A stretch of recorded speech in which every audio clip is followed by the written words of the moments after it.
தொடர்ந்து நம்ம ஈரானுடைய நிலவரங்களை பார்த்துட்டு இருக்கோம். இன்னைக்கு வந்திருக்கக்கூடிய ரொம்ப முக்கியமான தகவலை ஒரு தொகுப்பாக பார்க்கலாம். அதுலயும் இன்னைக்கு பாத்தீங்கன்னா நீண்ட நாட்களுக்கு பிறகு ஒரு 4-5 நாளாக நெத்தனியாவை காணாதனால எல்லாருமே இறந்துட்டாங்க அப்படிங்கக்கூடிய ஒரு செய்தி தான் இஸ்ரேல இருந்து சந்தேகமா எழுப்பியிருந்தாங்க. உலக நாடுகளுமே இதையெல்லாம் உற்று நோக்கி கொண்டிருக்கிறதன் காரணமாக எல்லாருமே பாத்தீங்கன்னா இஸ்ரேல்ல பெரிய உயிரிழப்புகள் இருந்துச்சுன்னு சொல்லிட்டு 4-5 நாளாகவே பாத்தீங்கன்னா நெத்தனியாகுடைய அண்ணன் இன்னும் பார்த்தா ஸ்மோட்ரிட்ஜ் பின்குரின்னு சொல்லிட்டு எல்லாரையுமே கிளைம் பண்ணிட்டு இருந்தாங்க. இந்த நிலைமையில இன்னைக்கு பாத்தீங்கன்னா நெத்தனியாகு தோன்றி இருக்காரு. அந்த வீடியோல வந்த உடனே அவர் என்ன சொல்றாருன்னா, இந்த சியா சன்னி 2 பேருமே எப்படின்னு பாத்தீங்கன்னா ரொம்ப மோசமானவங்க. முஸ்லிம்களே இந்த 2 பேருமே மாத்தி மாத்தி அடிச்சுக்கிட்டே இருப்பாங்க. ஒருத்தவங்க இன்னொருத்தவங்கள அடிச்சுட்டு சாவறதா இவங்களுடைய வேலை. ஆனா இதுல எல்லாம் நாம தலையிடக்கூடாது. ஏன்னு பாத்தீங்கன்னா நமக்கு வேற ஒரு முக்கியமான காரியம் இருக்கு. அதுதான் கிரேட்டர் இஸ்ரேல். அந்த கிரேட்டர் இஸ்ரேலை நம்ம நோக்கி பயணிக்கும் போது இந்த மாதிரியான இடைஞ்சல்களை நம்ம கண்டு கொள்ளக்கூடாது. அதுல மட்டும்தான் நம்ம கவனம் செலுத்தணும். இன்னும் நம்மளுடைய மேசையா வந்துருவாரு. 3வது கோயிலை கட்டுறதுக்கான நேரமும் நமக்கு நெருங்கிருச்சு அப்படின்னு சொல்லிட்டு நெத்தனியாகு சொல்லியிருக்காரு. இதுல பாத்தீங்கன்னா நிறைய பாத்தீங்கன்னா சந்தேகங்கள் வந்திருக்கு. ஒருவேளை இது ஏஐ வீடியோவா இருக்குமா அப்படிங்கிற அளவுக்கு. ஏன்னா ரீசன்ட் டேஸாவே நிறைய பேர் என்ன பண்றாங்க, இறந்துட்டாங்க அப்படின்னு சொன்னாலும் இந்த மாதிரி ஏஐ வீடியோ சப்போர்ட் என்ன பண்ணிடுறாங்கன்னா மேட்ச் பண்ணிடுறாங்க. 4 நாள் கழிச்சு வந்திருக்காரு.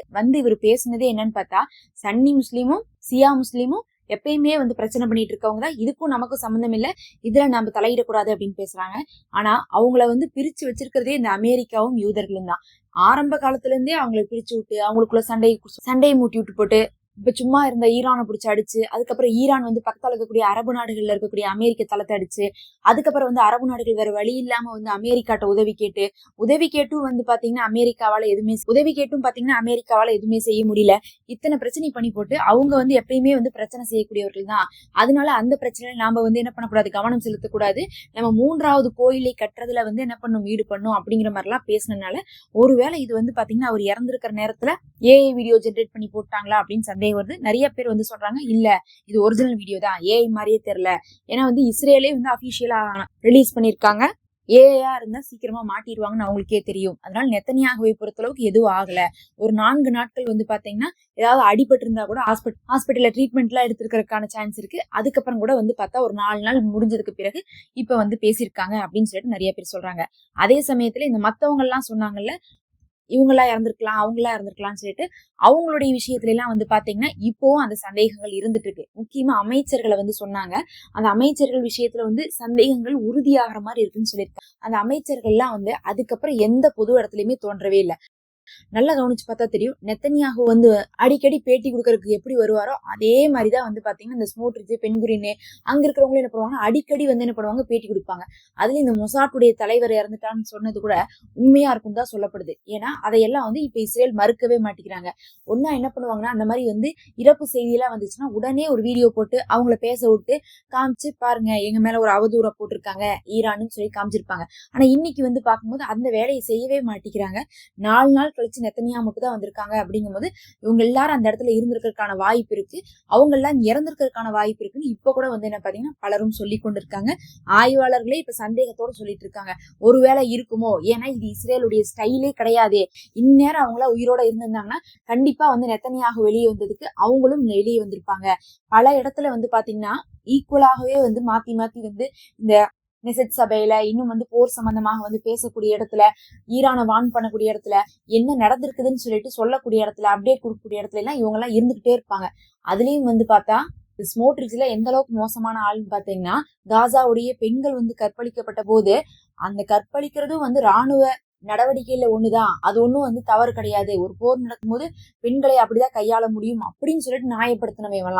அந்த அளவுக்கு அந்த நியாயப்படுத்திட்டு கூட வெளியே சுத்திட்டு இருந்தவன் இப்ப எங்க பார்த்தாலுமே காணோம். அப்படிங்கறதுனால ஒரு பெரும் சந்தேகங்கள் இன்னும் நிலவி கொண்டுதான் இருக்கு. ஆனா நெத்தனியாகுவை பொறுத்தளவுக்கு ஓரளவுக்கு டவுட் கிளியரா இருக்கு. அவர் உயிரோட தான் இருக்கிறாரு அப்படிங்கிற மாதிரியும், மத்தவங்க எல்லாம் தான் ஒன்னா அடிபட்டு இருக்கலாம், ஹாஸ்பிட்டல்ல இருந்துட்டு இருக்கலாம், இல்ல உயிரிழந்திருக்கலாம், 2ல எதுவா வேணா இருந்திருக்கலாம்னு சொல்லிட்டு எதிர்பார்க்கப்படுது. ஆனா உயிரோட இல்லைன்னா கண்டிப்பா சொல்லிதான் ஆகிற மாதிரி நிலைமை வரும். ஏன்னா அதுக்கு மேல ரொம்ப மறைக்க முடியாது. அடிபட்டு ஹாஸ்பிட்டல் அட்மிட் ஆயிருந்தா கூட மறைக்கிறதுக்கு வாய்ப்பு இருக்கு. ரெடி ஆகி வர்ற வரை என்ன பண்ணுவாங்க, மறைக்கலாம். அதை நம்ம பொறுத்து இருந்து பார்க்கலாம் ஃபியூச்சர்ல என்ன பண்ண போறாங்க அப்படின்ட்டு. அடுத்து வந்து பாத்தீங்கன்னா ஒரு முக்கியமான தகவல் வந்து ஏமன்ல இருக்கக்கூடிய போராளிகள் ஆரம்பத்துல இருந்தே சொல்றாங்க, ஈரான் வந்து எப்ப சொன்னாலும் சரி நாங்க இதுல வந்து களத்துல வந்து இறங்குறதுக்கு தயார் அப்படிங்கிறாங்க. எதுக்காக இவங்க அப்படி சொல்றாங்கன்னு பாத்தீங்கன்னா, பொதுவாகவே ப்ராக்சிஸ் வந்து ஈரானுடைய கட்டளைகள் இல்லாம வந்து இறங்க மாட்டாங்க. அதனால வந்து லெபனான்ல வந்து இறங்கியிருக்காங்கன்னா ஈரான்ல இருந்து தகவல் போயிருச்சுன்னு அர்த்தம். அதே வந்து பாத்தீங்கன்னா மறுபக்கம் வந்து ஈரான் வந்து இறங்கணும், ஏமன்ல இருந்து இறங்கணும்னா ஈரான்ல இருந்து கட்டளை வரணும். ஆனா ஈரானே வந்து பாத்தீங்கன்னா ஒரு நிமிஷம் வெயிட் பண்ணுங்கன்னு சொல்லிட்டுதான் மத்த வேலைகள் எல்லாத்தையுமே பார்த்துட்டு இருக்காங்க. இந்த நிலையில வந்து பாத்தீங்கன்னா ஏமனுடைய ஹவுதீஸுடைய தலைவர் அன்சாருல்லா அவர்கள் என்ன சொன்னாங்கன்னா, எங்களுடைய விரல்கள் வந்து எதிரிகளை வந்து அடிக்கிறதுக்காக துடிச்சிட்டு காத்துட்டு இருக்குது அப்படிங்கிற மாதிரி சொல்லியிருந்தாங்க. எதுக்காகன்னு பாத்தீங்கன்னா, இதுக்கு முன்னாடியே பென்குரின் விமான நிலையம்லாம் வந்து வான் தாக்குதல்ல வந்து ஏமனுடைய பேலிஸ்டிக் மிசைல்ஸ் வந்து பதம் பார்த்தது நமக்கே தெரியும். அதனால வந்து விரல்கள் எல்லாம் காத்துட்டு இருக்குது அப்படின்னு சொல்றதன் மூலமாக இஸ்ரேலை நோக்கி தாக்குதல் செய்யறதுக்கு நாங்க தயாரா இருக்கிறோம் அப்படிங்கறது அவங்க மறைமுகமா சொல்லியிருந்தாங்க. இப்ப நேத்து வந்து பாத்தீங்கன்னா முஜ்தபா கொமேனி அவர்கள் நைட் வந்து பேசினாரு. அது வந்து பாத்தீங்கன்னா இன்னைக்கு ஃபுல்லாவே எல்லாருமே அவருடைய ஸ்பீச் தான் நம்ம வந்து போட்டிருப்போம். அதுல பார்க்கும் போதே வந்து தெளிவா அவர் சொல்றாரு, நாங்க இன்னொரு திட்டத்தை வந்து என்ன பண்ணிருக்கோம், ரொம்பவே வந்து பிளான் பண்ணிட்டு இருக்கோம், இன்னும் ஒரு சில தினங்கள்ல அதை நீங்க வந்து பார்த்து கொள்வீங்கன்னு சொல்லிட்டு ஈரான் மக்களுக்கு ஆறுதலா சொல்றாங்க. அதாவது எதிரிகளை அழிக்கக்கூடிய இன்னொரு திட்டத்தை நாங்க பிளான் பண்ணிருக்கோம் அப்படின்லாம் வந்து சொல்லியிருக்காங்க. அதை சொன்ன கையோட வந்து பாத்தீங்கன்னா ஏமன்ல இருக்கக்கூடிய ஹவுதீஸும் வந்து பாத்தீங்கன்னா களமிறங்குறாங்க. அவர்களும் சேர்ந்து என்ன பண்ணுவாங்க, இஸ்ரேலுக்கு வந்து பதிலடி கொடுப்பாங்கன்னு சொல்லியிருக்காங்க.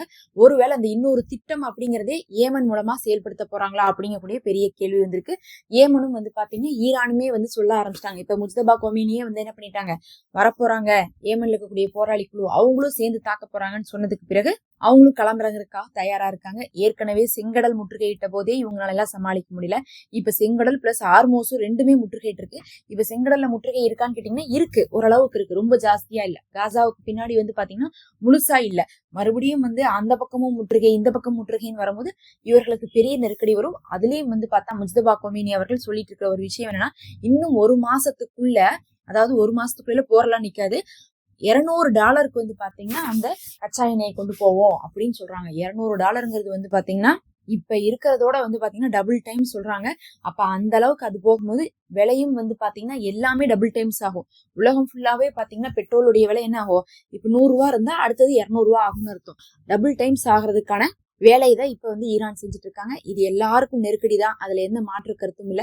அதுல பாத்தீங்கன்னா சைனா என்ன பண்ணிட்டு இருக்காங்க, ஈரான் வந்து அவங்களுக்கு உண்டானதை வந்து பொருளை தினமும் அனுப்பிச்சு விட்டுறாங்க, எண்ணெய் எல்லாம். அதனால வந்து சைனாக்கு வந்து எந்த ஒரு பிரச்சனையும் இல்லாம இருக்காங்க. ஆரம்பத்துல இருந்தே பார்த்தா இந்த பக்கம் வந்து சப்போர்ட்டா இருந்தனால அவங்களுக்கு வந்து பார்த்தா சௌரியமா போச்சு. பத்தாவதுக்கு அவங்களும் நிறைய ஹெல்ப்ஃபுல்லா பண்ணிட்டு இருக்காங்க. ஆனா இந்த அமெரிக்காவுக்கு பயப்படக்கூடியவங்க தான் என்ன பண்ணிட்டு இருக்காங்க, எல்லா நாடுமே கஷ்டப்பட்டுட்டு இருக்காங்க. ட்ரம்ப்பை வந்து செலக்ட் பண்ணிட்டு அந்த மக்களே வந்து என்னடா அது இப்படி ஒரு கேஸ் செலக்ட் பண்ணி வச்சிருக்குமே, எப்படிதான் அந்த 5 வருஷம் ஆட்சியை கடத்துவோங்கிற அளவுக்கு மக்களே வந்து விழிப்பிதிங்கி முழிச்சிட்டு இருக்காங்க. ஆனா அவங்க செலக்ட் பண்ண பாவத்துக்கு இப்ப உலக நாடுகளே கஷ்டப்படுதுன்னு தான் சொல்லணும். ஜோ பைடன் இடத்துல வந்து இருந்ததை விடவும் ட்ரம்ப் படத்துல உலகம் வந்து பாத்தீங்கன்னா மக்கள் எல்லாமே, உலக நாட்டுடைய மக்களே வந்து சீரழிஞ்சிட்டு இருக்காங்க. பொதுவா ஒவ்வொரு நாட்டுடைய மக்களும் அந்த நாட்டுடைய ஆட்சியின் கீழே தான் கஷ்டப்படுவாங்க. ஆனா ட்ரம்ப்புடைய ஆட்சியின் கீழே உலகமே கஷ்டப்படுது. முஜ்தபா கொமேனியோடைய அறிவிப்புக்கு பின்னாடி இப்போது ஏமனும் வந்து பாத்தீங்கன்னா இன்றிலிருந்து இருந்து வந்து பொறுத்திருந்து பார்க்கலாம். இதெல்லாம் தான் இப்ப வந்து முக்கியமான தகவல். மறக்காம சப்ஸ்கிரைப் பண்ணிக்கோங்க. நம்ம சேனல்ல மெம்பர்ஷிப் இருக்கு, ஜாயின் பண்ணிக்கோங்க.